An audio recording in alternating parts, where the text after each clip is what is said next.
আসসালামু আলাইকুম বন্ধুরা, দেখতে পাচ্ছ আজকে জুম্মার দিন। আজকে স্পেশাল খানা দানা হবে। এই যে তেলাপিয়া মাছ দুটো দেখতে পাচ্ছ, এই দুইটা দিয়ে আজকে বারবিকিউ করব। এই জন্য এটার মধ্যে দেব হচ্ছে লবণ, হলুদের গুঁড়া, মরিচের গুঁড়া আর হচ্ছে জিরার গুঁড়া, সাথে এক পিস লেবু দিব। এগুলো সব দিয়ে এটা হচ্ছে ম্যারিনেশন করব, মাখায় রাখবো আর কি। মাখায় রেখে ম্যারিনেশন করার জন্যে এটা ঘন্টাখানেক রেখে দেব। তো ঘন্টাখানেক রেখে দেওয়ার পরে আসতেছি তোমাদের সাথে।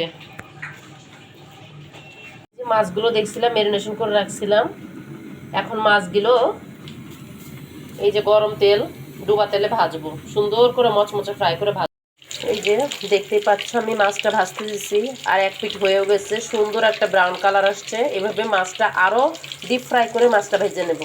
এই তো আমার এই যে মাছ ভাজা হয়ে গেছে, একবার সুন্দর ডিপ ফ্রাই হয়েছে। আর এই যে এখন আমি এই যে মাছের সাথে মশলাগুলো দেবো, ভুনা করে মাছের উপরে দেবো। এটা এখন প্রসেসিং করবো। পেঁয়াজ আর কাঁচামরিচগুলো ভাজতে দিচ্ছি, সাথে একটু লবণও দিয়ে দিচ্ছি যাতে পেঁয়াজগুলো খুব তাড়াতাড়ি সফট হয়ে যায়। পেঁয়াজগুলো লাল লাল হয়ে গেছে, এখন আমি এর মধ্যে টমেটো এবং আদা রসুন বাটা দিয়ে দিলাম। এখন আমি এর মধ্যে হলুদের গুঁড়া, মরিচের গুঁড়া, জিরার গুঁড়া দিয়ে দিলাম। এখন দিয়ে দেবো সামান্য একটু পানি কষানোর জন্যে। এই তো আমার মাছের ফাইনাল লুক। নামাবো, নামিয়ে তারপর তোমাদেরকে দেখাবো। খাইবার পারি না গো, খাইবার পারি না, মুখে রুচি নাই, মুখে রুচি নাই গো, খাইবার পারি না।